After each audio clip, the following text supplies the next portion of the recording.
नमस्कार मंडळी, स्टार प्रवाह वाहिनीवरील दुहिरे माझा मितवा ह्या मालिकेच्या पुढील भागामध्ये आज आपण पाहणार आहोत की ईश्वरीला अर्णव आणि किरणच्या नात्याविषयी खूपच चिंता वाटत असते व ती त्या दोघांचे वेगवेगळे स्वप्न पाहू लागते। त्यानंतर आपण पाहतो स्वप्नातून ती जागी होते आणि स्वतःशी बोलते की किरण आहे तरी कोण, आता मिशन किरण सुरू।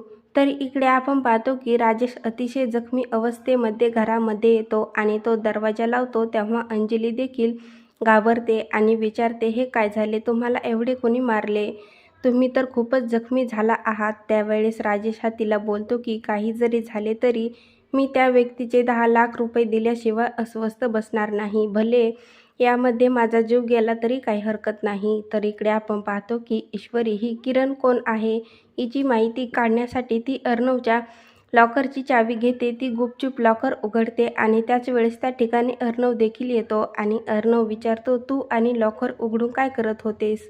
तेव्हा ईश्वरी ही अतिशय घाबरते। तर इकडे आपण पाहतो की अंजली ही राजेशला बोलते की तुम्ही काही चिंता करू नका, तुम्हाला 10 लाख रुपये हवेत ना, मग मी तुम्हाला 10 लाख रुपये देते। त्यानंतर आपण पाहतो की अंजली सर्वांच्या समोर अर्णवला बोलते की चिंटू मला 10 लाख रुपये देशील का? तेव्हा अर्णव आणि ईश्वरी, मामा सर्वजण हे आश्चर्यचकित होऊन अंजलीकडे पाहू लागतात।